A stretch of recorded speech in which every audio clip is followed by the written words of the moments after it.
Da TV Beca, canal 11, Joinville, fazendo o batom com pimenta para você que nos acompanha aí de casa. Quero comentar, né? Finalmente a primavera chegou, né? É uma coisa tão gostosa, ainda mais Joinville, que é uma cidade que tem aí uma estrutura, né, de clima tão gostoso para as flores, para o verde, para as árvores. Uma pena é que alguém esqueceu que o inverno acabou, né? Deixaram o ar-condicionado do mundo ligado e tá um frio danado, mas eu boto fé que ainda essa semana a gente vai ter assim, dias muito gostosos para a gente curtir a vida ao ar livre, que nos faz tão bem, né? Aliás, tomar sol de manhã, bem cedinho, fazendo caminhada, olha que coisa boa para os ossos, para a mente, para o corpo, né? Temos que voltar a fazer isso rapidinho. Embora eu sei que muita gente com chuva, com sol, com frio, tá ralando todos os dias aí, e é assim que tem que ser mesmo.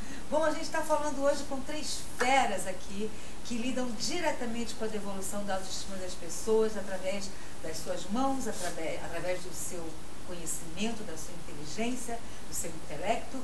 E a gente quer hoje explicar algumas técnicas dessas para vocês. Estamos com a doutora Lígia, que é uma especialista em estética íntima, gente. Muitas coisas para perguntar para ela. Com o Silvano Espíndola, que é um profissional aí que trabalha com micropigmentação, desde as coisas mais simples às mais artísticas e complicadas, e com o Dr. Rodrigo Thanos, que é um cirurgião plástico, que trabalha também desde as solicitações mais corriqueiras até aquelas mais importantes, decorrentes de traumas como acidentes e cânceres. Bom, eu quero voltar com a doutora Lígia, que eu sei que a mulherada em casa deve estar assim enlouquecida para saber detalhes a respeito da cirurgia. É uma cirurgia estética? Qual é a indicação para uma cirurgia estética? Ela é minimamente invasiva, é isso? Explica pra gente como é que as mulheres podem deixar a sua intimidade mais bonita.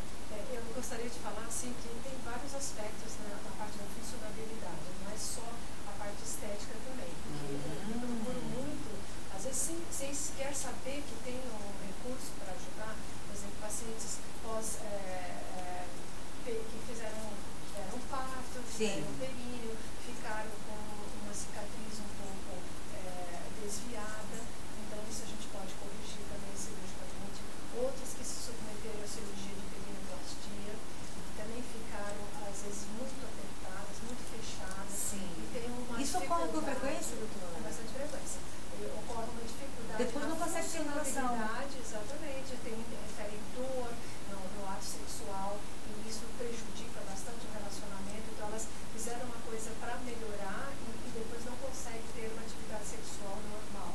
Então, isso também a gente corrige com pequena cirurgia, uma pequena cirurgia que você faz até com anestesia local, e você devolve a funcionalidade dessa vagina para essa mulher. Que bacana. Outras que, às vezes, meninas muito jovens, que às vezes têm vergonha de ficar perto das suas colegas porque tem uma hipertrofia dos pequenos lábios. E isso traz... O que é hipertrofia? Os pequenos lábios são maiores. O normal seria que os grandes lábios, que é a parte externa da vulva, seriam maiores do que os pequenos lábios. Mas a gente vê com muita frequência... Como que guardando o que tem no interior, e né? a gente vê com muita frequência que esses pequenos lábios são exuberantes. E isso traz um desconforto. Esse é o maior desconforto? É o caso mais comum? É o mais comum. Ele traz mais desconforto no uso de calça jeans, as meninas usam mais calças mais justas, então isso incomoda, isso interfere bastante no dia a dia. E às vezes também traz uma limitação de elas ficarem com vergonha das amigas, né? Então a gente vê meninas de 13 anos, de 15 anos. Outras, às vezes, acham que tem alguma coisa errada, mas não sabe como fazer para procurar que profissional, quem faria essa revisão? Existe possibilidade de fazer? Como é o nome do profissional que faz isso? Então, é o ginecologista? É o ginecologista. Mas muitas vezes quem Joinville eu recebo pacientes, mas eu estou procurando esse profissional há muito tempo, nem sabia o que poderia ser feito. Me incomoda, mas eu não sei a quem procurar. Tem gente que não sabe nem se deve fazer. Gostaria de colocar o assunto aí para todos vocês. Eu tenho só uma perguntinha ainda para a doutora Lígia. A partir de que idade uma mulher pode se submeter a uma cirurgia dessa? Nessa dos pequenos lábios, até com 13 anos, a gente já pode fazer, porque se você já tem um desconforto, você já tem essa idade, já estão formados, já está desenvolvido. Então, é uma cirurgia com anestesia local. 15 no dias ambiente do consultório ou hospitalar? Geralmente eu faço no hospital mesmo. No hospital. Não precisa ficar internado, vai embora no mesmo dia e necessita de pelo menos uns 15 dias, porque não é uma região alta, né? Então, é uma região baixa e inferior, a drenagem linfática pode fazer um edema e ela precisa de um repouso. Bacana. Daqui a pouquinho a gente vai saber também, né? Tem gente que fala nisso, né? Em devolver a virgindade. Será que as pessoas estão buscando isso depois de lutarem tanto para perdê-las, né? Porque eu quero perguntar para a doutora Lígia se isso acontece de verdade, em que situação. Doutor Rodrigo, a gente está ouvindo falar aí de estética e tal, e isso geralmente quem faz é o ginecologista. Sim. Mas as pessoas procuram o cirurgião plástico por essa razão também? Olha, às vezes acontece, não, no meu consultório, na minha prática, não é comum procurar. Alguns colegas até fazem esse tipo de procedimento, mas na minha prática não acontece. É raro. Em relação, não tenho tanta frequência. Porque a mulher tem mais a intimidade com a ginecologista, então ela vai questionar, eu percebo muito isso, porque ela vai ter essa condição de questionar comigo. É normal ou não é? Posso melhorar? Não posso melhorar? O que pode ser feito? até porque é uma situação meio Isso me incomoda. delicada. Exatamente. Né? Eu tenho desconforto, tenho vergonha do meu parceiro de mostrar, né? Porque hoje em dia o ato sexual ele já é bem mais, não é escondidinho como era antigamente, né? Toda a luz acesa e existe um interesse do namorado querer ver a parte íntima da namorada. Então, às vezes, ela se sente constrangida porque ela não acha que está de acordo como ela gostaria. Porque ela, às vezes, vê as amigas na troca de biquíni, na troca de... E é aí que rola o tal do parâmetro de comparação, Exatamente. quando estão todas no mesmo ambiente. Exatamente. Né? E aí fica aquela coisa de eu sou assim, você é desse jeito. Né? Exatamente. Agora, Silvano, uma vez eu estava num salão de beleza, até do Jackson, Jackson, amigo nosso, e eu vi uma pessoa que tinha passado por uma micropigmentação nos olhos, e aquilo escorreu pelo rosto dela. Ela tinha uma olheira que vinha mais ou menos até aqui, metade do rosto, e aquela tinta havia escorrido pelo conduto lacrimal. Eu fiquei imaginando o sofrimento daquela mulher para viver das coisas mais básicas. No início do meu trabalho eu já encontrei isso, tanto que eu já fiz um curso de aperfeiçoamento em micropigmentação para correção desse tipo de trabalho. Então você muito complexo, tem como devolver um rosto? Assim, porque assim, geralmente quando ela fez esse procedimento, foi feito um procedimento de tatuagem e acabou ferindo os vasos sanguíneos daquela região e o conduto lacrimal inclusive.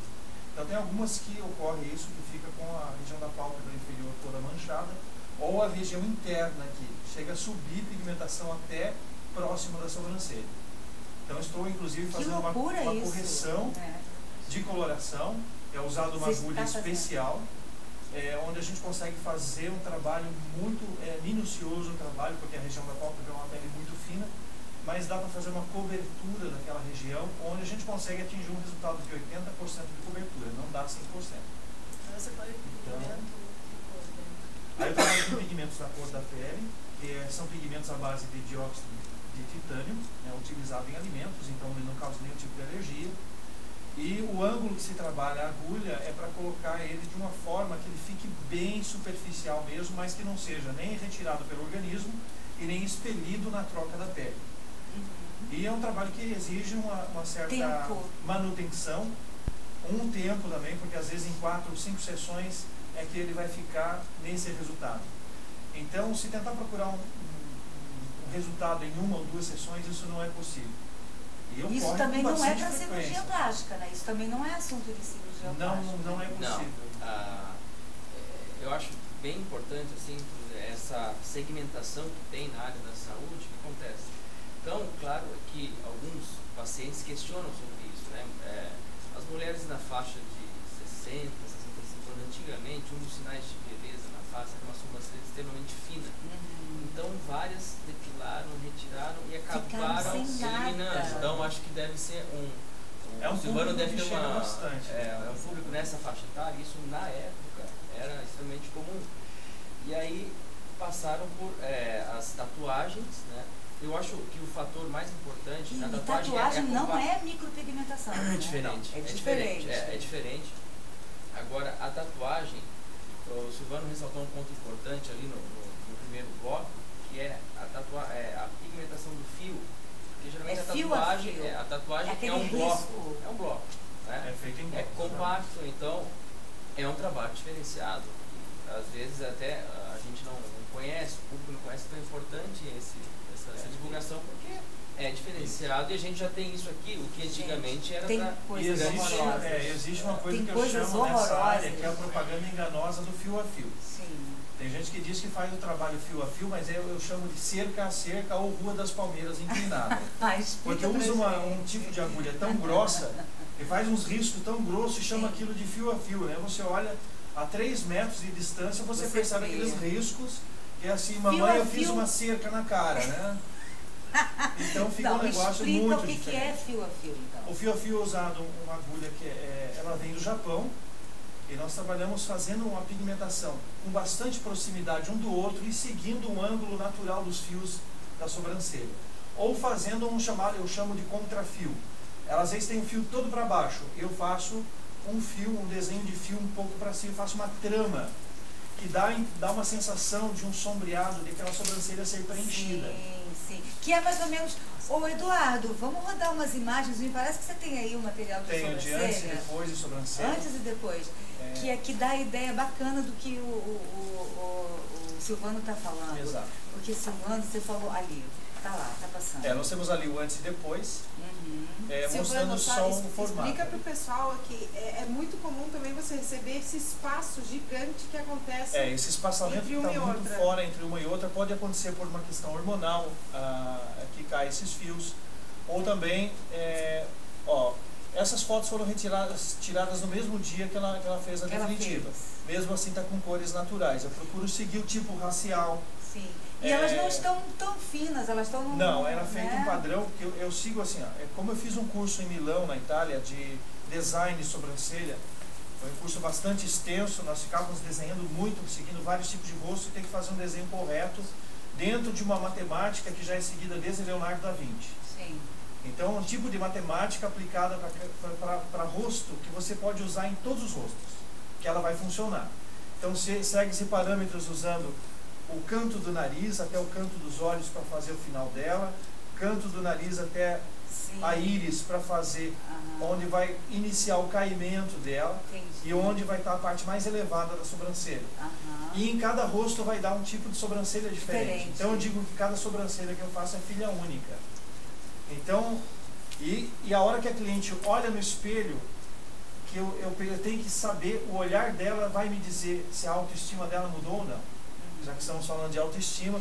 Mas pode ocorrer uma situação onde a pele não aceita? A pigmentação aconteceu comigo, por exemplo. A sua pele não aceitou. Pode ocorrer assim, de que a pessoa que realizou ela ou fez muito superficial a pigmentação ou funda demais.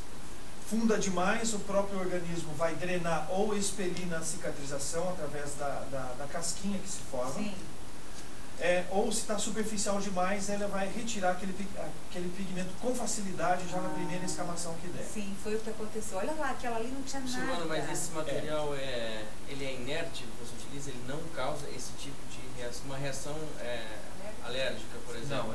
Não, ele é inerte. Ele é inerte. Ele é um material completamente, digamos assim, ele é neutro, ele não causa nenhuma reação. O que acontece é a fagocitose da pele, que é a maneira como a célula retenha o que é colocado nela, sem que aquilo, na verdade, vai ser um corpo estranho, mas é um corpo estranho aceito pela pele. Então ele é neutro enquanto não está ali aquele ferimento, enquanto não está ocorrendo a cicatrização. No momento que ocorreu a fagocitose, ele fica aprisionado dentro da célula. E na tua experiência não houve caso de hipersensibilidade? Com a pigmentação, não. Não houve. Houve sensibilidade um pouco ao anestésico, porque eu aplico um anestésico tópico. Certo. Existem pessoas trabalhando, inclusive na cidade, infelizmente, com anestésico injetável, que é proibido. Então, nem para fazer lábio, nem para isso não utilizo. Eu utilizo bons anestésicos tópicos, que a indústria farmacêutica no Brasil produz com excelente qualidade, E como eu trabalho dentro da profundidade correta, não causa um desconforto muito grande. O único desconforto maior que ocasiona é na região dos olhos, mas é apenas o desconforto. Né? Não chega a dar rejeição da pigmentação um para o outro. Doutor, e os erros na cirurgia plástica, doutor? A gente tem visto coisas, né, muito importantes aí, Brasil afora, acontecendo, feitas em ambientes inadequados, a gente vê gente morrendo com muito mais frequência agora, até porque a busca... Pode interromper um pouquinho, Eduardo, por favor? Obrigada. A busca aumentou bastante, né? A cirurgia plástica se popularizou de uma forma muito, né, intensa no país. Como é que as coisas estão? Olha, eu costumo dizer sempre que são 3 fatores importantes para que ocorra o sucesso, o resultado satisfatório, tanto para o médico cirurgião plástico quanto para a paciente. O primeiro fator é que a paciente escolha um profissional habilitado, certo? E qual é o profissional habilitado? Um cirurgião, membro da Sociedade Brasileira de Cirurgia Plástica. Esse aí é o primeiro fator. Porque se já começa errado, a partir daí, errado no sentido assim, como eu te falei dessa segmentação na área da saúde, tudo isso é segmentado. Então a gente tem 3 profissionais aqui. Por exemplo, se eu for tentar fazer uma pigmentação que o Silvano faz, eu não tenho informação para isso. Certo? E ao mesmo tempo, é importante o trabalho dele até para a continuidade do seu. É complementar. Então, essa segmentação é importante. A Lígia trabalha especificamente, ela estudou algo a mais para oferecer, certo? Porém, ela buscou, estudou. Não dá para mim aventurar e fazer o que ela faz. Então, eu acho que essa segmentação ela é importante. Então, esse é o primeiro fator. O segundo fator depende realmente do médico, certo? A parte técnica, a parte cirúrgica, os cuidados pós-operatórios, depende dos dois, do médico e da paciente. Então, se você tem alguma falha em algum desses fatores, pode ocorrer fatalidades, tá? E em outros casos, só que aí eu coloco um menor percentual, casos que foi tudo correto, ela procurou um bom profissional, fez um ambiente adequado e infelizmente ocorreu uma fatalidade. Acontece também, claro que o percentual é menor, tá? Estrutura onde se realizam os procedimentos é fundamental. Tem que ter o ambiente de suporte. Por quê? No seu caso é um ambiente hospitalar? Só opera em hospital. No meu ponto de vista, não critico colegas que não operem. No meu ponto de vista, eu opero muito tranquilo. Por quê? Porque se ocorrer uma fatalidade, que pode acontecer, o público tem que ter ciência disso, a gente tem uma estrutura que nos dá suporte, certo? No mesmo ambiente. Isso é até pela fundamental. Rapidez, pela instantaneidade do atendimento. Esse tempo que você perde, às vezes, de mudar de estrutura para que... É fatal. Pode ser né? Mas, então, eu acho que o ambiente é muito importante. Então, como as pessoas têm um acesso à informação hoje, ele é praticamente infinito, né? Então, assim, a pessoa quando vai buscar um profissional, eu não acho que o fator principal seja preço, porque o profissional não é um produto, certo? Então, compare profissionais habilitados, certo? Tire informações por pacientes que já realizaram cirurgias ou procedimentos com esse profissional, tá? E a partir daí, a primeira consulta ela é fundamental, porque se não desenvolve uma boa relação médico-paciente... Se não rola uma química, Tem que ter, fundamental. Se não houve isso, a gente acaba escolhendo errado, né? Então, hoje, que muitas pessoas, preço, talvez esse não seja o fator, porque nem o médico, nem a paciente gostaria de ter um péssimo resultado, uma fatalidade, até porque o rostinho que vai ficar valendo é aquele seu de todo dia que você vai ter que mostrar, se não der certo. E rosto a gente não compra em loja, nem corpo, né, nem parte íntima, em nada. A gente conquista com saúde e procurando pessoas adequadas, se for o caso.